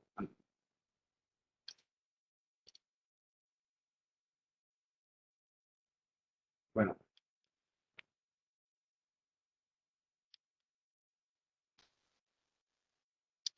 Bueno, listo. Estamos aquí. Imaginémonos esto. Dos sistemas. Yo tengo... ¿Ustedes pueden ver mi pantalla? ¿Están pudiendo ver mi pantalla? Sí, vale. Tengo dos sistemas. Este sistema es un sistema que tiene gas, y las partículas están aquí. No hay ningún tipo de calentamiento. Yo adiciono calor. Comienza a calentarse el gas. Estas partículas se excitan y comienzan a moverse, a golpear con las paredes. Y ahí, este sistema tiene alta entropía. Alta entropía. ¿Qué? Porque incrementó el desorden molecular. Este es un cubo de hielo. Las partículas están estáticas. Este es un sistema de baja entropía. Un sistema ordenado. Este es un sistema de alta entropía. Un sistema totalmente desordenado. La entropía vive en el caos. Vive del caos. Vive del caos. Pero resulta que desde el punto de vista de la eficiencia energética, a nosotros no nos dice mucho. No nos dice mucho. Hay una mejor definición para la entropía. ¿Qué es la entropía? La entropía es la energía que no se encuentra asociada a la generación de trabajo. Eso es la entropía para nosotros. Toda aquella magnitud energética que no se encuentre asociada a la producción de trabajo es entropía. ¿Está claro? Energía no asociada a la producción de trabajo. Entonces, miren el mantra de la eficiencia energética. Mínima generación de entropía. Ese es nuestro mantra. Generar entropía mínimamente. ¿Por qué? Porque si genero entropía mínimamente, utilizaré o maximizaré la energía para la producción de trabajo. Eso es, en esencia, lo que a nosotros, del punto de vista de la eficiencia energética, nos interesa. Maximizar la producción de trabajo. Y maximizar la producción de trabajo incluye o implica reducir la producción de entropía. Eso es, en esencia, eso es. Eso es lo que a nosotros nos interesa. Minimizar la producción, minimizar las irreversibilidades del sistema. Sí, señor. Tal cual. Exactamente. Eso implica minimizar las irreversibilidades del sistema. Tal cual. Como usted lo dice, Rafael, es eso. Si yo reduzco las irreversibilidades del sistema, ya luego podemos conversar un poco sobre la irreversibilidad del sistema. Si yo reduzco las irreversibilidades del sistema, eso implica que estoy maximizando el trabajo producido. De eso es de lo que se trata. De eso es de lo que se trata esto. Maximizar la producción de trabajo. Pero para maximizar la producción de trabajo, debo minimizar la cantidad de entropía que se genera. A menor entropía, mayor eficiencia. Claro que sí. Esa es la razón de ser nuestra. Por eso les digo, el mantra de la eficiencia energética térmica es la mínima generación de entropía. Mínima generación de entropía. Los procesos industriales tienen que tender a la mínima generación de entropía. Sobre todo si hay energía térmica involucrada. Si yo estoy trabajando un proceso de compresión de aire en un compresor, el compresor tiene que tender a la mínima generación de entropía. Un sistema de bombeo tiene que tender a la mínima generación. Una subestación que funciona con un motor diésel tiene que tender a la mínima generación. Todos los procesos industriales deben tender a la mínima generación. Eso es. En eso se traduce esto. Ese es el secreto, esa es la clave. Ya, esa es la clave. Pero para poder llegar a ello, pues, toca estudiar termodinámica. Estudiar termodinámica. Bueno, hasta aquí es claro, muchachos, el mensaje. Están entendiendo. Estoy tratando de hacerlo lo más, digamos, pausado posible. Si quieren complementar algo, pongan en el chat algo que quieran complementar, algo que quieran decir, algo alguna experiencia que quieran compartir y los leo.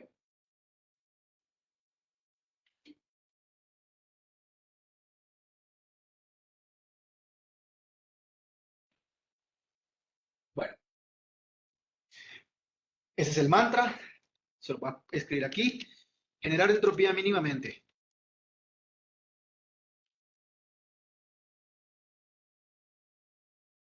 Ese es nuestro mantra. Listo. Ese es nuestro mantra. ¿Por qué? Porque la entropía es la energía que no está disponible para producir trabajo. La energía no está disponible para producir trabajo. Pero para poder generar entropía mínimamente tengo que saber calcularla.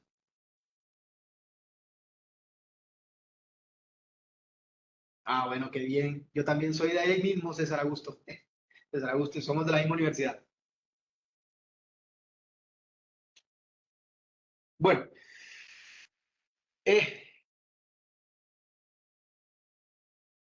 sí, Rafael, ¿sí? ¿De acuerdo? Exacto. Esa es la energía no asociada a la producción. Bueno, eso es lo que se conoce como la energía no asociada a la producción.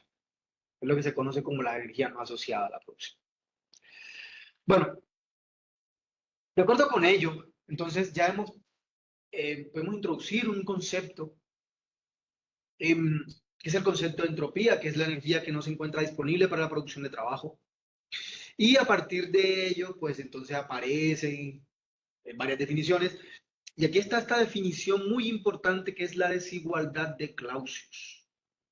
Si ustedes ven la desigualdad de Clausius, es una integral cíclica, ¿no? Que es la integral cíclica de dq sobre t. ¿Qué es dq? dq es la sumatoria de los flujos de calor infinitesimales. O sea, todos los flujos de calor que salen, por ejemplo, si lo aplicamos aquí, entonces, ¿qué sería dq? La sumatoria del flujo de calor que sale en este equipo, más este que sale acá, más este que sale acá, más este que sale por aquí, por aquí, por aquí, más todos esos flujos de calor son la sumatoria de los flujos de calor infinitesimales, que sería esto. Ese es el dq. Y T es la frontera del sistema, que sería la frontera de este sistema. Aquí, esta sería la frontera del sistema. dq sobre T son los flujos de calor infinitesimales que atraviesan la frontera de un sistema. Eso es lo que quiere decir. ¿Dónde estamos? Aquí, aquí, por aquí. No, aquí.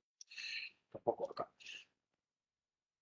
Entonces son esos flujos de calor que atraviesan las fronteras del sistema.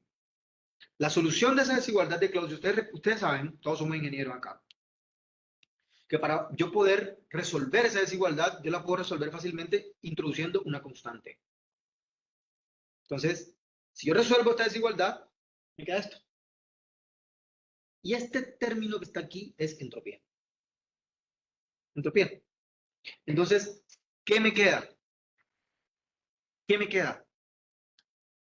La solución de ello, perdón. ¿Qué me queda? A partir de la desigualdad de Clausius, me queda que Q, perdón,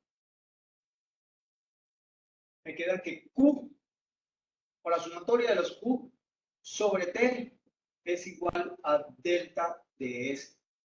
Es decir, Q es igual a la temperatura de la frontera del sistema por el cambio de entropía. ¿De dónde sale esto? ¿De dónde sale eso? De aquí, de la desigualdad de Clausius. ¿Sí ven?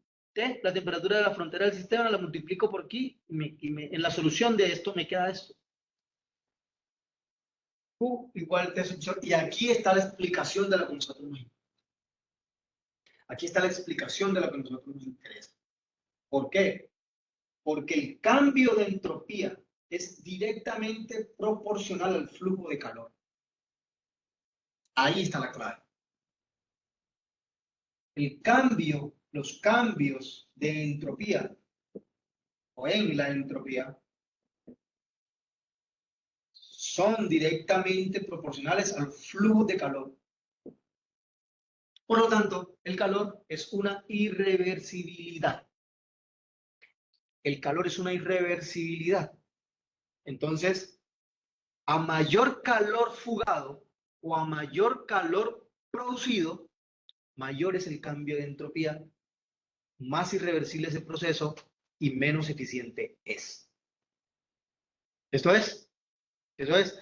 Entonces, cuando yo calculo el cambio de entropía, puedo determinar la energía que no se encuentra disponible para producir trabajo. Palabras más, palabras menos, estas son las famosas fugas de calor. Las fugas de calor en una planta, en una industria, en un equipo, están asociadas a la entropía que se genera. Y yo quiero determinar cuánto calor se me fuga de un equipo, basta con calcular el cambio de entropía. Esa es la clave. Por eso volvemos al mantra: generar entropía mínimamente. Si yo genero entropía mínimamente, menos calor se me fuga. Miren el ejemplo. El ejemplo claro está aquí. Bueno, hay muchos ejemplos. Muchos. Les voy a poner uno y este todos lo vamos a entender. Me tienen que decir si lo entendieron o no. Esto es un motor eléctrico. Y aquí está el rotor. ¿Todos están viendo mi pantalla? ¿Sí pueden ver mi pantalla? Bueno.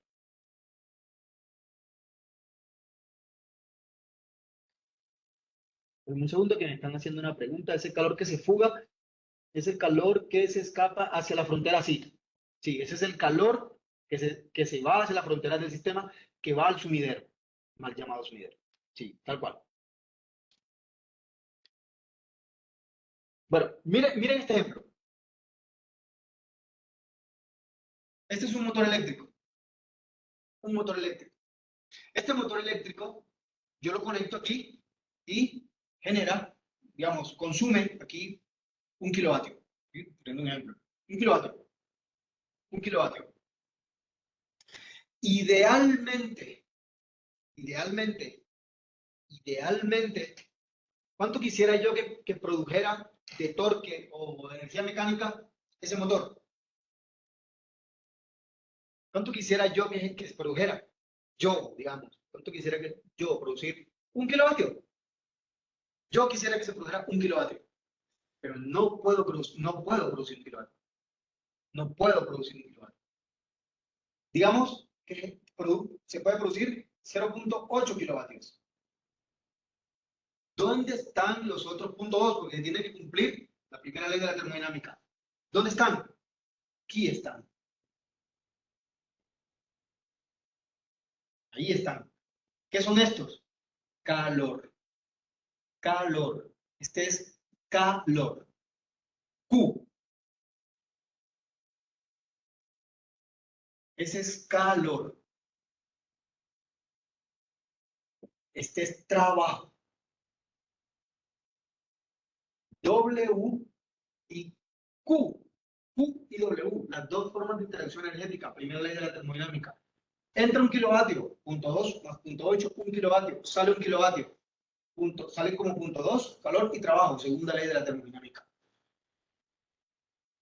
¿Cómo hago para maximizar esta cantidad de energía mecánica si quisiera que fuera mayor? Tengo que reducir este valor. Este que está en amarillo, tengo que reducirlo. Entonces, Este valor que está en amarillo está asociado a la entropía generada. Entonces, aquí, ese calor que se genera es proporcional a la temperatura de la superficie. Entonces, miren lo que les voy a decir. Esto que estamos viendo hoy, esto que estamos viendo, si ustedes lo quieren ver desde otra óptica, el análisis, la termodinámica nos da la pauta para una nueva metodología de mantenimiento. Y esa metodología de mantenimiento se conoce como el mantenimiento centrado en la eficiencia energética. Esa es la nueva tendencia mundial del mantenimiento. ¿Y por qué la termodinámica nos da la pauta? Miren lo que tenemos ahí. Si usted evalúa la condición de ese motor eléctrico, usted está evaluando la condición de ese motor eléctrico. Y usted todos los días monitorea la condición de ese motor y sabe que la temperatura del motor eléctrico está en 35 Celsius. 35, 35, 35, 35. Pero a los 10, al mañana fue y lo encontró en 50. 50 Celsius. ¿Eso es una medida de qué? Escríbamelo en el chat. Si usted siempre mide 35 y un día midió 50 Celsius, ¿qué pasó? ¿Qué pasó con ese motor? ¿Qué puede identificar usted que ocurrió en ese motor? Alguien, cualquiera, díganmelo en el chat. Tal cual, tal cual, tal cual. Exactamente. Perdió eficiencia. ¿Por qué? Porque la energía ya no se está convirtiendo en trabajo mecánico. Ahora se está convirtiendo en calor. Entonces ya no está generando 0.8, sino que está generando 0.5. Y se están perdiendo 0.5 y se están generando 0.5. Por eso es que la termodinámica es la piedra angular de la nueva tendencia del mantenimiento centrado en la eficiencia energética, porque a partir de ello yo puedo evaluar la condición de un equipo. Yo puedo evaluar la condición de un equipo solo con el monitoreo de temperatura. Si la temperatura de un sistema aumenta el calor fugado. Aumenta el calor fugado. ¿Por qué? Porque por ejemplo, la radiación se genera por efecto de la temperatura de superficie de un cuerpo. Y ya sabemos que la entropía está asociada al calor generado.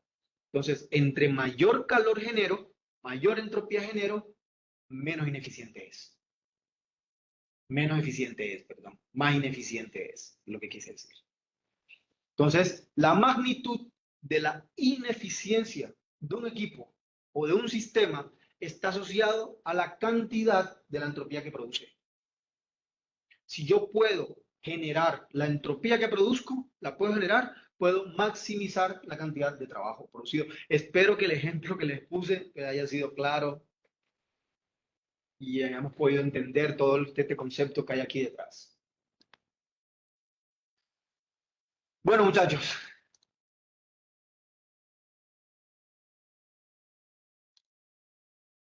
Este es el concepto de entropía.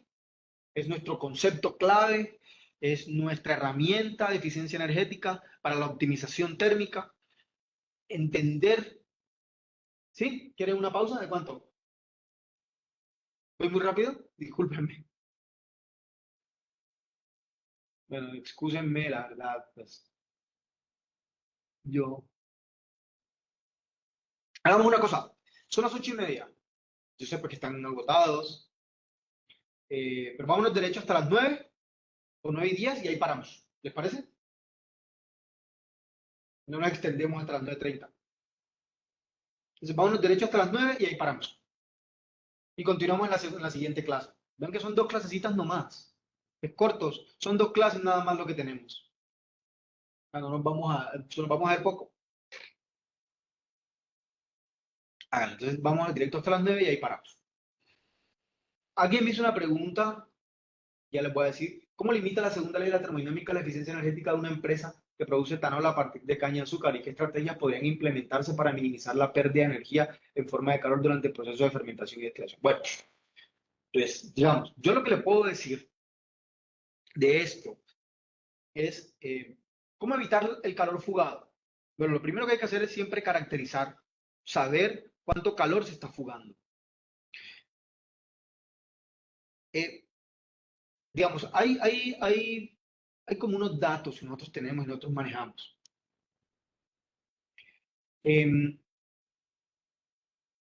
Si uno implementa operación y mantenimiento, digamos, hay un cambio, digamos, desde el mantenimiento actual, porque el mantenimiento actual es un mantenimiento basado en mantenimiento preventivo, y ese mantenimiento ya está mandado a recoger hace muchos años. El mantenimiento ahora tiene que ser un mantenimiento basado en la condición del equipo, más mantenimiento hacia la predicción. Este mantenimiento basado en la eficiencia energética es TPM, esto es TPM, totalmente TPM. Pero para poder aplicar esta metodología, pues hay que tener conocimiento. El mantenimiento es una herramienta de integración, una ciencia de integración. Este mantenimiento a nosotros nos permite eso. Pero desde el punto de vista de la eficiencia energética, nosotros hemos identificado que si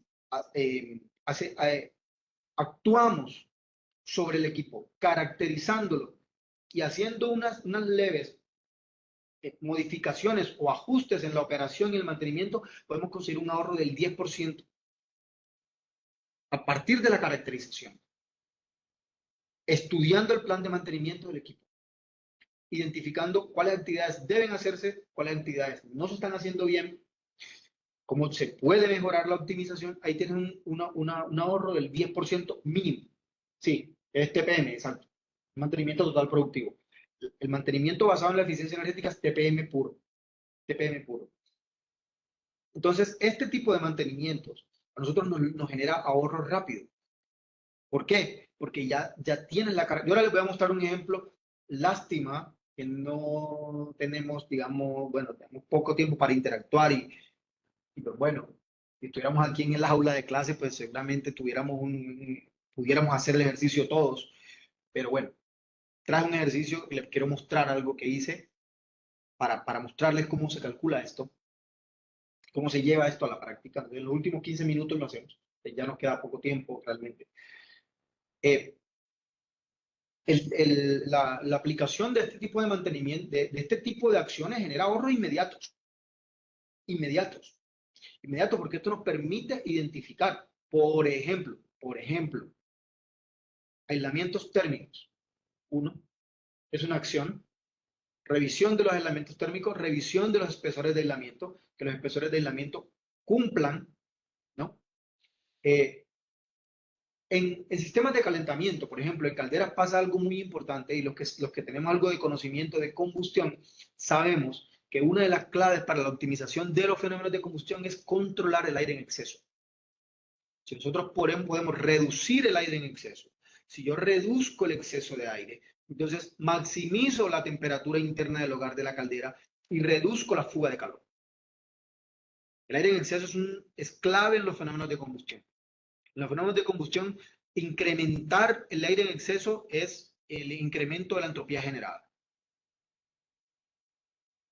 Sí, el dispositivo sí te entrega la suma de temperatura. Las cámaras termográficas también nos dan una idea del calor fugado, ¿de acuerdo? Las cámaras termográficas. Entonces, esto nos puede ayudar. Bueno, continuamos. Ya tenemos claro entonces el concepto de entropía. Bueno, voy a pasar muy rápido por aquí, porque ya esto lo hemos hablado, es el diagrama de fase. Quería mostrarles algo del diagrama temperatura-entropía, pero bueno, es básicamente lo que hemos hablado allá previamente. Y aquí lo que nos aparece es el balance de entropía para un volumen de control. El balance de entropía para un volumen de control básicamente se nos reduce en esto, que la entropía se genera con calor y se genera con masa, con el flujo de masa, el flujo másico. Entonces, si yo tengo una mayor cantidad de flujo másico, mayor entropía se genera. Entonces, en esencia es eso. Esto nos deriva en algo muy importante y aquí sí me voy a detener un minuto. Aquí sí me voy a detener un minuto, porque aquí sí está el diagrama de fase en el cual nos permite identificar qué pasa con un proceso ideal y qué pasa con un proceso real. Este término que tenemos acá es la eficiencia de un equipo, en este caso es la eficiencia de una turbina. Esta es la eficiencia de una turbina. Entonces, con la eficiencia de la turbina, yo lo que puedo ver es que la turbina opera entre estas dos regiones, entre el estado 1 y el estado 2. Si ustedes ven, este es entropía y este es entalpía. HS, el diagrama entalpía-entropía. Esta línea recta del proceso indica que este es un proceso a entropía constante. Un proceso que tenga entropía constante es un proceso ideal. Los procesos reales no tienen entropía constante, porque si tienen entropía constante no hay calor fugado. Y en todos los procesos hay calor fugado. Para que yo lo quiera reducir al mínimo es otra cosa, pero en todos los procesos hay calor fugado. Por lo tanto, este es el proceso real, este es el proceso ideal y este es el proceso real. Bueno, la eficiencia de una turbina nos relaciona ambos procesos. El trabajo real del volumen de control y el trabajo isentrópico del volumen de control. El trabajo real del volumen de control y el trabajo ideal del volumen de control. En la siguiente ocasión lo que queremos ver es que el cambio de entropía de un sistema nunca puede ser un valor negativo. La entropía siempre es un valor positivo, porque la entropía está asociada a una cantidad de calor. Entonces, ¿qué sentido tendría decir, no, se me fugaron menos 10 vatios, menos 600 vatios? No tiene ningún sentido. La entropía siempre está asociada a una magnitud positiva. Siempre a una magnitud positiva. Y llegamos pues a nuestra herramienta clave. Voy a pasar un ratico, voy a pasar rápido por él, porque nos queda poco tiempo. Básicamente, vamos a definir este nuevo concepto, que es el concepto de exergía, y el concepto de exergía está asociado al máximo trabajo útil disponible de un sistema. Es el máximo trabajo útil disponible de un sistema. Eso es exergía. Y aquí está la definición de exergía. Esta es la definición clara de exergía. La exergía nos permite determinar el máximo trabajo útil de energía de un sistema. Y aquí ustedes ven que este término, que es U menos UO, son las propiedades del estado muerto. PO, propiedades del estado muerto. P sub 0, propiedades del estado muerto. ¿Cuál es el estado muerto? El estado muerto es el estado del ambiente. Así se conoce en termodinámica el estado ambiental. La exergía funciona es el máximo trabajo disponible de un sistema desde su estado inicial hasta el estado muerto. Esa es la exergía. Entonces, si ustedes ven esta diferencia aquí, es H menos H sub 0. Y esta es T menos T sub 0. Este término normalmente se desprecia. Y esta exergía específica nos permite determinar la exergía de una línea. Y llegamos a la parte final de nuestro análisis. Miren, y con esto ya estamos casi finalizando. Miren el problema. Este es nuestro problema. Yo voy a extraer esta turbina de aquí, la voy a analizar como un elemento aislado. La voy a sacar de la planta térmica porque quiero saber cómo se comporta mi turbina. Esta turbina es una turbina por donde fluyen 24 kilogramos por segundo de vapor, tiene una eficiencia del 88%, la entrada de la turbina está a 8 megapascales y 400 Celsius, el recalentamiento, que es este término que va aquí, ocurre a 4 megapascales y 400 Celsius aquí, los sangrados ocurren a 1 megapascal, este primer sangrado es a 4 megapascal, el siguiente sangrado es a 1 megapascal y este sangrado es a 0.5 megapascales. La condensación ocurre a 50 kilopascales. Las fracciones básicas que fluyen por cada sangrado es 15% aquí, 5% aquí y 9% acá. Eso significa que por aquí fluye el 100% de la masa, por aquí se va el 15% de la masa para este calentador cerrado, por acá se va el 5% de la masa para este otro calentador cerrado y por acá se va el 9% de la masa para este calentador cerrado. O sea que por el condensador fluye 1 menos 0.15 menos 0.05 menos 0.09. O sea, 1 menos todas las fracciones. Este estudio de caso, esta turbina bajo estas condiciones, tiene este comportamiento. Ese es el comportamiento de esa turbina. Ese. Las fugas de calor para esa turbina corresponden a 94.348.800 pesos anuales. Eso es lo que cuesta la fuga de calor en ese equipo. ¿Cómo está distribuido? En esa turbina, el 63% de la energía que le ingresa se encuentra disponible para los calentadores. el 35% de la energía que ingresó se convirtió en trabajo. Y el 2% de la energía que ingresó se convirtió en exergía destruida. La exergía destruida, ¿qué es? ¿Qué es? XD se conoce como exergía destruida. Ay, perdón. No sé qué dice ahí. La exergía destruida, ¿qué es? XD. XD igual a T sub 0 por la entropía generada. Esto es decir, la exergía destruida es igual a la temperatura de la frontera por la diferencia de entalpías, de entropía, perdón. Esta exergía destruida, ¿qué es? Esta es la energía que se encuentra no disponible, exacto, no disponible para producir trabajo.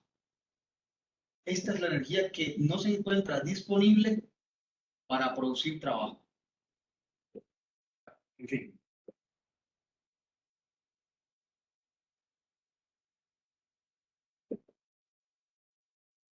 Eso es energía. Y vean que es directamente proporcional a la entropía generada, a la diferencia de entropías. Eso es esto. Esto que tenemos aquí es la caracterización. La caracterización. Vengan, Sergio Durán, me diste pie para algo muy interesante. Sergio Durán me acaba de escribir algo. Sergio Durán dice, son las pérdidas. Bueno, aquí voy a entrar a un dilema con Sergio Durán. ¿Por qué voy a entrar a un dilema con Sergio Durán? Porque para nosotros no son pérdidas. Ese concepto de pérdidas en la eficiencia energética no se usa. No se usa. Así que cuando estamos hablando de eficiencia energética, eviten usar el concepto de pérdida. La pérdida no se usa. En lugar de eso, en lugar de pérdidas, nosotros le llamamos exergía destruida. ¿Por qué? Porque la exergía destruida es potencialmente recuperable. Es potencialmente recuperable. No es energía perdida. Es energía perdida si no se aprovecha. Exacto. Hay exergía destruida que es potencialmente recuperable y se puede convertir en trabajo. Exactamente. Eso es lo que subyace. Ese es el concepto que subyace ahí. No puede ser analizada como una pérdida porque parte de esa exergía destruida se va a recuperar y va a reintegrarse al ciclo para la producción de trabajo. Entonces no puede llamarse pérdida. En lugar de eso, ahora se llama exergía destruida. Todo lo que ustedes vean en una planta, por ejemplo, las corrientes de gases que salen por una chimenea, ya no son pérdidas para ustedes. Ya no le digan más pérdidas. Ahora eso es exergía destruida. Lo que fluye por ahí son exergías destruidas. Exacto, exacto. Puede recuperarse con bombas de calor, con intercambiadores, con recuperadores de calor. Entonces no es exergía destruida. ¿Por qué? Porque la corriente de gases de combustión que fluye por una chimenea, ¿es exergía destruida? ¿Es energía perdida? Si no se aprovecha. Pero si yo coloco un economizador, ya hay recuperación de calor. Entonces ahora lo que tenemos es exergía destruida. Entonces ese concepto, muchachos, desde hoy ya cambió. Ya el concepto de pérdidas no se usa más. No se usa más. Para nosotros es exergía destruida, ¿de acuerdo? Exergía destruida.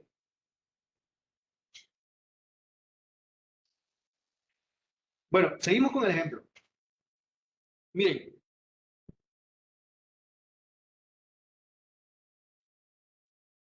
La fuga de calor corresponde a 94.348.800 pesos al año. ¿Ustedes quieren saber cómo se calcula eso? ¿Ustedes quieren saber cómo calculé ese valor? ¿Cómo calculé esa fuga de calor? Si les interesa saber cómo lo calculamos, cómo se hace para calcular, hay una metodología, ¿no? Para todo hay una metodología. Bueno, la metodología está aquí. Aquí no hay secretos, ¿no? Aquí está la metodología. Este es el cálculo. Esta gráfica es esta. ¿Sí la ven? Esa gráfica es esta. Trabajo 35, será estudiado 2%, disponibilidad 63. Lo mismo que tenemos acá. 35, 2. Esta es la solución de ese problema. Esta es la solución de este problema. De este problema. Entonces, ¿qué tenemos que hacer? Hay varias opciones, pero para llegar les voy a explicar claramente qué es lo que hay que hacer. Lo primero que tenemos que hacer es identificar los estados termodinámicos. Aquí tenemos 1, 2, 3, 4, 5, 6 estados termodinámicos. Vean, 1, 2, ojo que la turbina es el volumen de control, ¿no?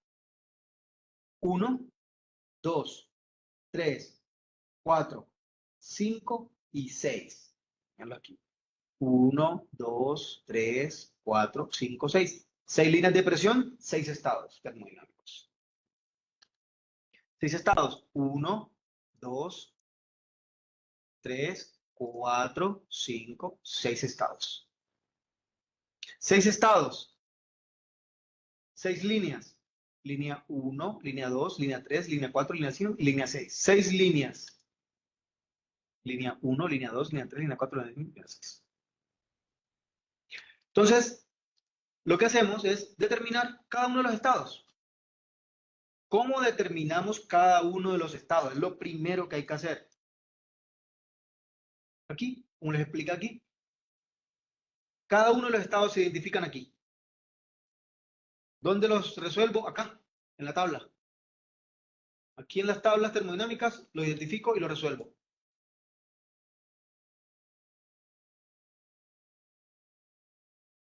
Identifico mi primer estado termodinámico. Bueno, esta es la entalpía de ese estado, esta es la entropía de ese estado. En mi segundo estado termodinámico, como estos estados, este estado termodinámico es un estado salida, es una salida, este es una salida, esta es una entrada, esta es una salida, esta es una salida y esta es una salida. Entonces, los estados entrada son estados fijos. Los estados salida son estados variables. Los estados salida están afectados por la eficiencia del equipo. Los estados fijos, no. Entonces, por eso los identifico aquí, fijo, fijo. Los demás son todos variables. Son todos variables. Y como son variables, están afectados por la eficiencia del equipo, veanla aquí. Entonces puedo calcular el estado 1, el estado 2, el estado 3, el estado 4, el estado 5 y el estado 6. Si ustedes ven, el estado 1 es un estado fijo y este estado es vapor sobrecalentado. El estado 2 es un estado fijo, sigue siendo vapor sobrecalentado. El estado 3 es un estado fijo, vapor sobrecalentado. El estado 4, vapor sobrecalentado. El estado 5 es una mezcla saturada líquido-vapor, es casi un vapor saturado. ¿Por qué? Porque aquí está la calidad. No quiere decir que el 99% de... que esa mezcla tiene 99% de vapor, casi 100% es vapor saturado. El estado 6 es 89% de vapor, eso es una mezcla. O sea, si es una mezcla, entonces se encuentra en esta región del domo, aquí adentro. Se encuentra dentro de la región del domo. Si es vapor sobrecalentado, se encuentra aquí. Y si tiene 99% de vapor, se encuentra aquí pegadito a la línea de vapor saturado. Defino los 6 estados. Una vez tenga los 6 estados, calculo la exergía de cada una de las líneas. ¿Cómo calculo la exergía de cada una de las líneas? Con esta ecuación. Con esta. Aplico esta ecuación de exergía específica y determino la exergía de cada una de las líneas. Esta es la exergía de la línea 1, la exergía de la línea 2, la exergía de la línea 3, la exergía de la línea 4, 5 y 6. Luego hago un balance de exergía.